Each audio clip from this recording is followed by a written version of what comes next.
There are so many different ways that you can address yourself and spend some really quality and intentional time with yourself to assess where you're at and what your needs are on a really deep level, on those really deep and intuitive and emotional levels that really no one else can reach. And the beauty of this is that it does not have to be anything in particular. And I say that often, I'm noticing, but that's truly the beauty of what I practice for myself and what I have practiced for myself. It can feel isolating when you seek yourself sometimes. But I've always been somebody who has been open to seeking outside sources as to get me out of feeling stuck in any one particular emotion. And within that experience, what I learned was that I never felt quite understood. I never felt like as fulfilled, or maybe not fulfilled is not the right word, had that understanding that I felt as though I needed. So going back to the original thing that I said, which was there are so many different avenues that you can take to give yourself that quality care, especially if you're somebody who's not prone to speaking about your feelings, or if you're somebody who's kind of afraid or uncomfortable, or even beyond uncomfortable, unwilling to be seeking help, right? A lot of us aren't comfortable with receiving guidance, receiving help when it comes to those deeper seated wounds or those really intimate spaces. It requires a level of trust that takes time to build, and sometimes you need that quality care right now, and you're not able to receive it immediately from somebody. And that was the position I found myself. I need help right now. I need this now. And this has built over time. That feeling was building and building and building. And although I had these creative outlets, I didn't perceive them as a source of that help that I needed immediately. So when I realized that those creative outlets, or those things that I felt intuitively called to do, were actually really satisfying, were actually truly being of service on a level that was incomparable to any other service or whatever other thing that I was receiving outside of myself, I felt significantly better. I felt as though I no longer had to search. And I also was skeptical. I had spent so much time putting my faith in needing an outside source. I am an advocate for outside sources if that is what you need, but the reality is, for many of us, it does not feel safe. It feels as though it would be more harmful to receive that outside source. That is why I point you all inwardly. Some things that I love to do. I believe I have shared this with you, but the process looks something like this. Every so often, when I feel an emotion surfacing, I will take my voice notes and I will have a conversation with myself on my phone. I will speak freely. This is my space to just say whatever I want. I don't have to write. It kind of takes that energy away from the experience. So it comes out different. You can also write, but it's a little bit easier if you're on the go, or if you're, in a position where you can't necessarily put the pen to pad, or you just don't feel like it because you don't have the energy, or you just feel like that shitty, or you're just not in the mood, whatever the case may be, you can just speak it into your phone, or you can take a recording of yourself speaking about how you feel in such a way that is, I guess what people say is unhinged. You just go off and you say what you feel. You have a conversation with yourself. So after I make these recordings, I will sit with it. I won't listen to it. I'll just leave it at that. Oftentimes, a lot comes up. This is a space where I am brutally honest with myself. I'm brutally honest with my emotions, with my feelings, or brutally sounds a little bit brutal. I'm lovingly honest with myself. I'm fully accepting of myself within this expression. And it gives me that space to just be completely open without being interpreted by somebody's programming as to what is the appropriate way to handle me, or to deal with me, or to assess me, right? So I'm just completely open with myself. If I ever feel, sometimes it'll be months, sometimes if I'm really going through it, it'll be a couple days or a few weeks. What I've noticed about myself as of now is that over time, I no longer really have to do this process. And every so often I will have that conversation with me, but that will be the next process that I actually have been practicing more as of lately that I'll share with you. When I feel like I have to do it again, sometimes I will listen to the last one I recorded, be it 5 months ago, 3 months ago, before I create a new one. It's a little game. You see, it's not that serious. You don't have to do that, but mentally I'm like, okay, before you get into that next recording, Jocelyn, like if that urge comes up, I'm like, listen to the last one you made. Look, this was 3 months ago. Let's listen to it. Could be 20 minutes. It could be 45 minutes sometimes. It could be 5 minutes. I'll listen to that one. I'll reflect on that, and I will respond to myself. So I will speak to that version of myself who is expressing in that way from the perspective that I'm in now. And then if I still feel called, I will go ahead and create another recording. Or I don't even move forward in such a way. I will simply just record a new one without listening to the last one and move forward. So this is one of many practices that you can do if you feel like you really need to get something off your chest, but there is nobody there to talk to. Or every time you talk to somebody, it does not suffice. It is not enough.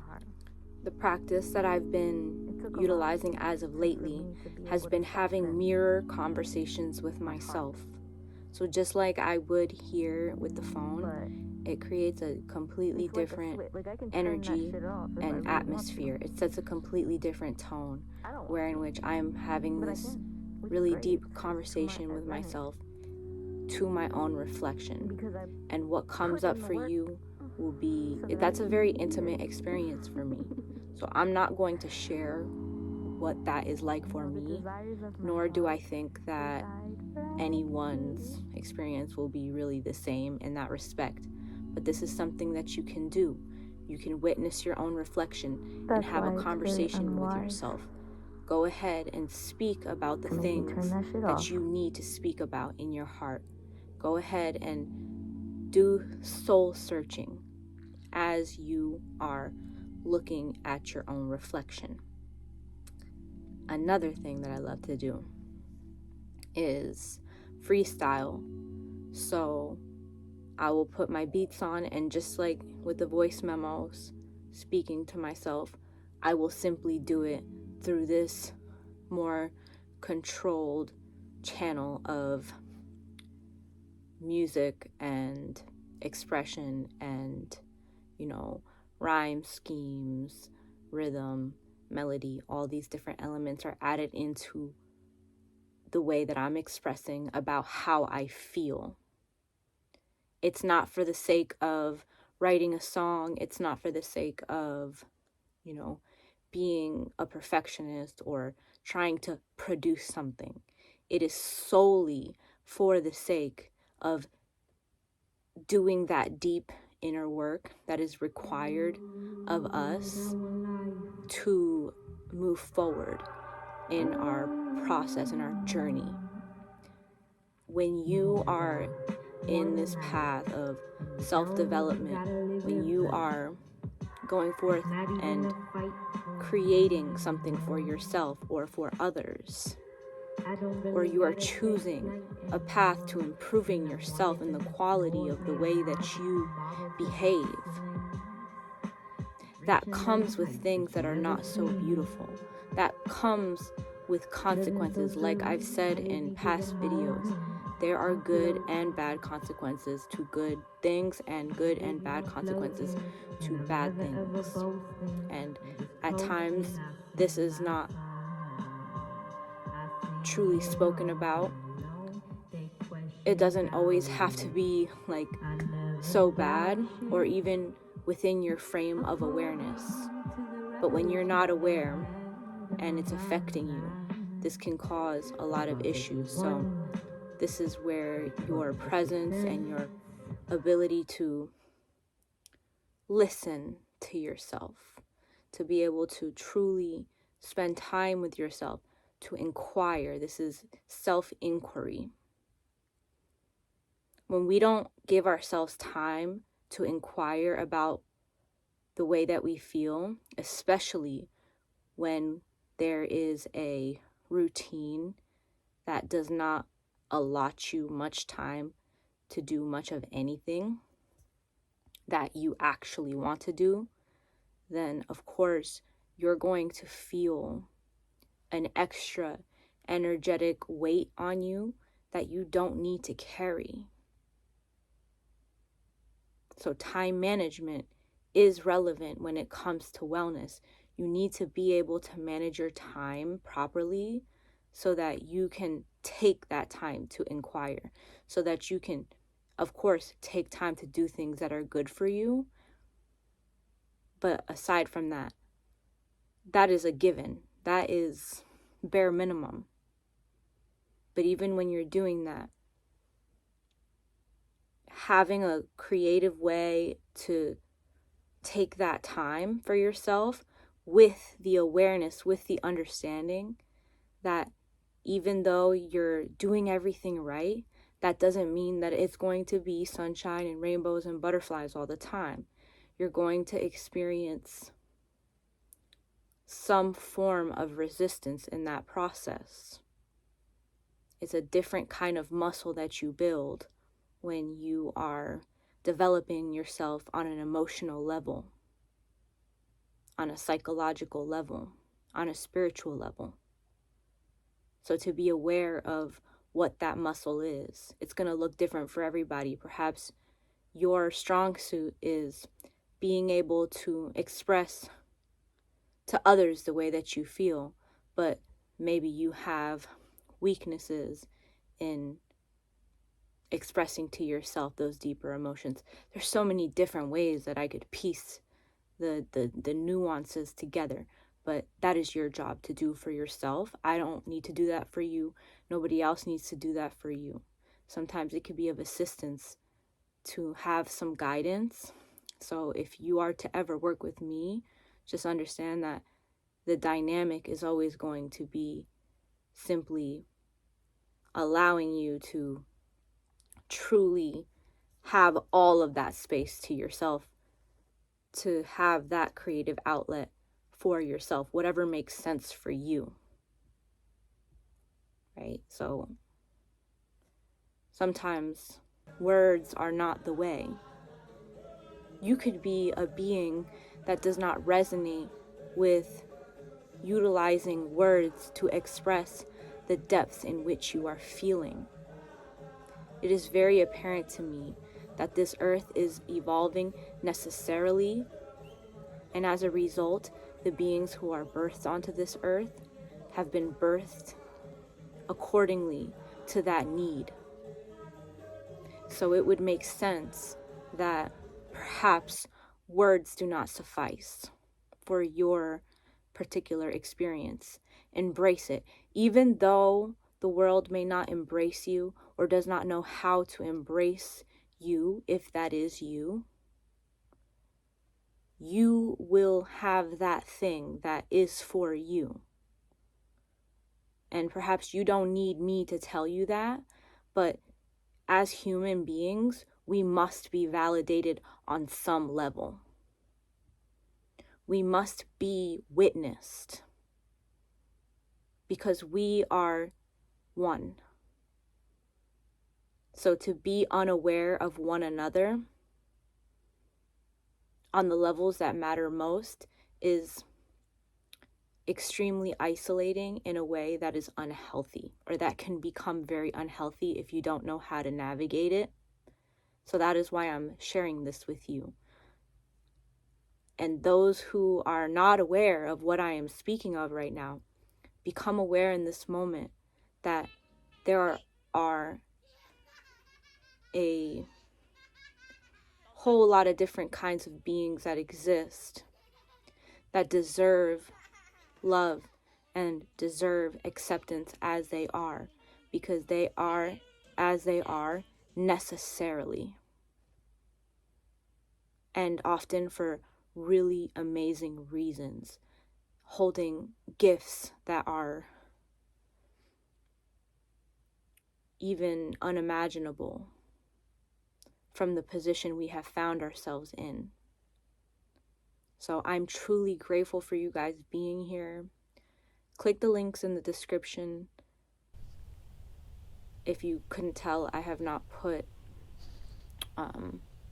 like the regular description links, but I added my email. If you ever want to reach out to me, just email me. If you would like to check out the beacons link, you will have access to my Patreon and other resources, guided meditations, things of that nature, if that is of interest to you.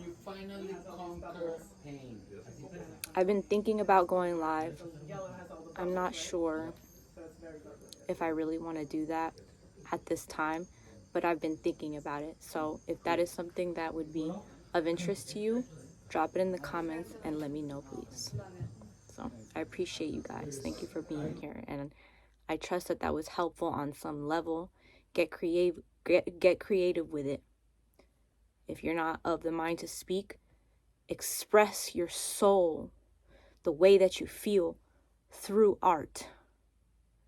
So just as I would take my phone and just spill my guts on this phone, take the paintbrush and spill those guts. However you have to. Open that dialogue with yourself. Because it's between you and you. It's between you and God. Nobody understands you more than you understand you. Especially if you seek understanding of yourself. Hi, it's been quite some time. We've been feeling pretty good. But I feel like it's